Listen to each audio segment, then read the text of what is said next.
Hello, everyone from the Silver Mountain Music Virtual Festival. My name is Timothy Moloi, and I am so excited because today I'm going to have a private wine tasting of the Sijnn wines with Charla who is the winemaker. Charla will tell me all about the wines and what makes them so unique and why you should race out and get some immediately. Please welcome to our virtual studio, Charla. Hey, hey. It's awesome to be here and to be doing this virtual tasting. I obviously technology didn't work so well and Wi-Fi is off, so I had to drive in my car doing my first tasting by my steering wheel. But very pleased to be here and be part of the Silver Mountain Virtual Festival. Thank you for the ones that were delivered. Yes, so let me get started. Sijnn wine. So the name Sijnn comes from the Khoisan who used to call the Breda River. We're situated on the Breda River. They call the Breda River the Sijnn. Fantastic, fantastic. Well, thank you so much. I'm really looking forward to tasting these lovely wines. He's he's the winemaker at Dit Trafford Wines, and him and his wife came here about 16, 17 years ago. There was nothing planted here. It used to be an ostrich and wheat field, and he just found the soil so interesting. Well, I'm ready to dive in. I was actually at the Silver Mountain Music Festival about 2 years ago. It's the most beautiful part of South Africa, and I even went for a walk in the forest. And with this weather today, we have a cold front coming in. It's so cold, it actually feels like I'm back there. It was also freezing cold, but it's so beautiful. So we are about an hour away from Eileen and the Grootvadersbos. Yes, so we're more towards Cape Town and Cape Agulhas, but very similar similar area. So but let's get to the wines. Let's get to it. So just a bit of background on the wines as well. So our main focus at Sijnn is to produce the best white blend and the best red blend. So we've got a variety of cultivars, and in the end, we basically want to blend all the whites together and all the reds together and create the best whites and the best red blend. I love it. My job is very easy because we don't really add anything in the wines. We don't add yeast, so it's a natural fermentation. We only add a little bit of sulfur. We still press by hand, so in the old days, so no buttons to press. And everything is made in barrels, so nothing in tanks or anything. So just a very minimal interference style of winemaking. And I really believe in what we're doing, and I think that's the first step, is you have to believe in what you do. So first white 11. I think you can see. Thank you. Yes. Good to have it. Good to have it quite cold. So obviously a lot of people think, oh wow, how on earth do you drink a 2011 white? And I want to say anyone can drink a 2011 white, but this wine is really made really well and it's aging so beautifully. And why we still have these wines available is we want to show people that you don't have to drink a 2019 in 2019. You can drink older white wines, and if the acidities are still good and if it's growing on such intense soils like soils that we have, the concentration and the depth of the wine is just kept for so much longer. So the thing that makes wine age quite a long while is the acidity. So we don't add any acid to our wines. Ours is all natural acidity from the soils. And yes, I think it's absolutely amazing that we don't have to add anything, and that the wines are still as fresh as they are. So we're not certified organic yet. It's quite an expensive process, but the way and the style of our wines are definitely organically driven, and we are under the organic threshold. So we aren't certified of that yet. But yes, this is the white 11. As you can see, the color is quite dark. It's got like this almost like a straw or hay color, you know, like that golden, liquid gold in the glass. Yes, and that's obviously just due to age, and it was barrel fermented and barrel aged. So the barrel also definitely plays a role in why the color looks like this. So this is a blend of 73% Chenin Blanc and 27% Viognier. So the white varieties that we planted is Chenin, Viognier, Roussanne, Marsanne, and Verdelho, and a little bit of Petit Manseng. But they aren't part of the blend yet. So in 2011, only the Viognier and the Chenin was produced. That's the only ones that were in production.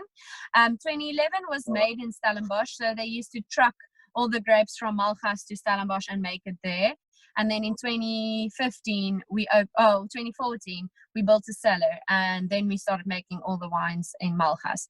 So yes, Chenin Blanc Viognier-based blend. On the nose, you get this honey and hay straw flavor. Definitely an older, matured flavor, but also a lot of like dried fruit, like dried apricots, dried pear. But yes, definitely more matured flavors. What would this go with? Like seafood? Oh yes, definitely, because it's quite a rich wine as well. Even though you've got a beautiful acidity on the palate, it has that beautiful minerality, but also quite like a fatty body. So definitely seafood. To be honest, I usually drink, because we've got quite big white wine. So I even drink it with red steaks, or like red meat, even a steak, because it's quite big wines and quite structured white wines. So Oh, it's one of the nicest whites I've ever tasted. Oh. Timothy, you're talking my language now. The reason I also say why one should chill this alcohol, not that it's really relevant, but it's 14.5% alcohol, and I feel that when you chill higher alcohol whites, it's definitely it's a different wine. Like blue cheese or like hard Italian cheese. This can also work with like rich cheeses and like risottos, like more creamy, rich things. Like blue cheese or like hard Italian cheese. And even like a good camembert or brie, like a like a liquidy cheese. But definitely an old cheese. I can imagine drinking this at a picnic with different cheeses and preserves. Yes. Because the wine also has like that sweetness to it, so a preserve will definitely work well with it.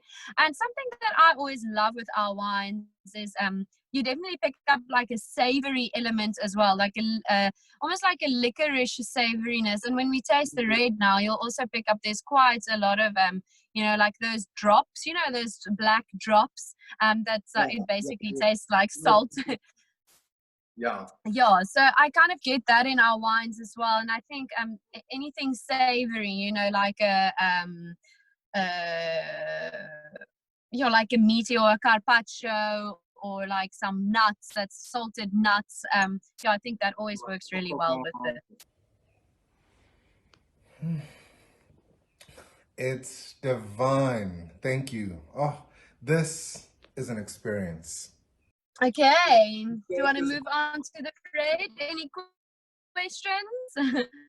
No questions. This wine is just sublime. Well, you have the whole bottle to yourself. Or hopefully you have someone you're spending lockdown with. So obviously our wines are definitely made to age, and that's why we release our reds also a lot later. So this red was released 2 years ago, so it's still quite recent. This was also released after our 2012. So we released our 2012, and then we released the 11, just because the 11 we feel was quite tight, and it was holding back a lot of flavor and a lot of yeah, it was just a tighter vintage. Oh, so you hold on to the wines for a period of time until the wines are ready to be released. Exactly. So we're in a very privileged position, that we can, or that we feel that we need to release our wines when they are ready to be drunk. Yeah, because otherwise, yeah, 2012 was just showing a lot better and was a lot more fruit driven and fruit forward, and this one was tighter and holding back a lot of flavor. So yeah, so we only released that afterwards. So the red varieties we have on the farm: Shiraz, Mourvedre, Touriga Nacional, Trincadera, and a little bit of Cab. So very Mediterranean. Yeah, and why we planted Mediterranean cultivars or more Southern European cultivars is just we are very aware of climate change, and we are definitely farming for the future. We want to plant things that will be able to last and that will be drought resistant. As we can already experience, it's raining a lot less, it's becoming a lot more drier. So yeah, we need to farm for the future, and that's why we plant things that we feel can take the heat, and that also have shown across the world that can survive these intense conditions. So and then obviously growing in these very difficult soils, you need things that are tough. So most of those varieties that I've named are definitely tough varieties, but they definitely work in our wines. And I think if you know Bordeaux style wines, they in Bordeaux they create the best white and the best red, and we kind of we have this same vision as that. We want the best white blend, best red blend. Even though it's not Cab and Merlot and Cab Franc, we have things that are suited to our area. So yeah, so yes, 2011. Yeah, very savory on the nose, very dark, intense, licorice, mulberries, blueberries. Yeah, quite dark flavors and dark nose. Also very almost like uh, a floor, a forest floor when it's wet. That kind of like dank flavor. I definitely do get that aroma. Okay, let's go ahead and taste.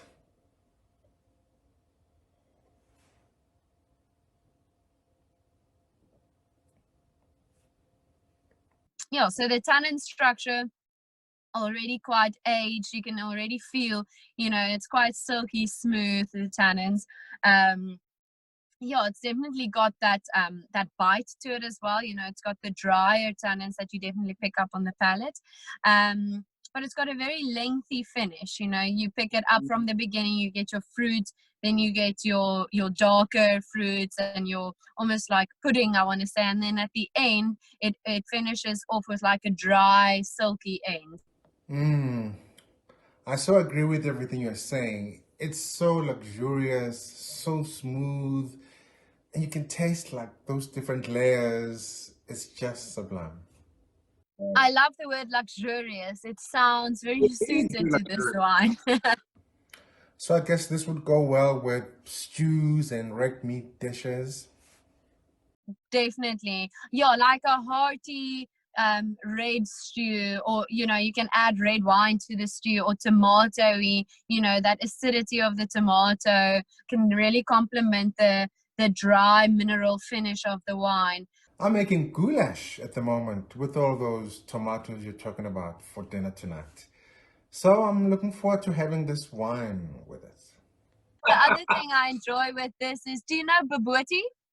I love bobotie. It's one of my favorite dishes. So the raisin in the bobotie, when you chew on that, it often reminds me of this as well. It's got like those spices and that meatiness. So I always think bobotie in this also works quite well.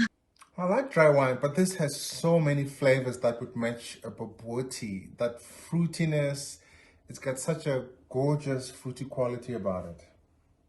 That's why when you say layers, definitely, it's got the dry layer, it's got the sweet layer, it's got the fruity layer, it's got the dusty layer, it's got, there's a lot of aspects to this wine that I think, are beautiful. And I think this is a very beautiful representation of a 9-year-old wine. I'm just enjoying this wine. It's just beautiful. Thank you. Cheers. Yeah. Thank you so much for your time, though. I really appreciate it. Thank you. And where are these wines available? Can you just order from the web shop? Yeah, at the moment we have our web shop, so you can just go onto our web address and to Sijnn, and you can find our wines there, or at public wine distributors in Cape Town, so they do our distribution.